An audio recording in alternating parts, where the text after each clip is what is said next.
This news is brought to you by...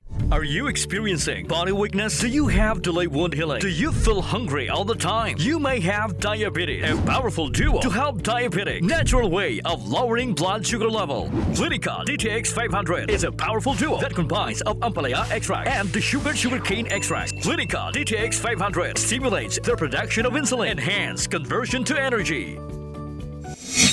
Ginahulat na lang sang Iloilo City Government ang license to operate sang dialysis center nga gintukod sa Barangay San Isidro, Haro, Iloilo City. Suno kay Iloilo City Mayor Jerry Trañas, ang nasabit nga dialysis center sang syudad ang mas dako kung ikumpara sa una nga ginbuksan sa East Baluarte Molos ang nagligad nga tuig bangod sang 15 tanan ka mga dialysis machines nga nahamtang diri kag mayara pa sang COVID-19 isolation room.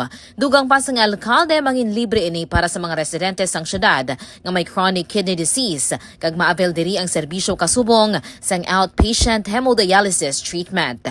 Report nagikan sa Iloilo City Hall. Kini si Kabandarang Alex Escalante, kabandara sang matuod-tuod nga serbisyo publiko kag kalingawan sa Iloilo. Radyo Bandera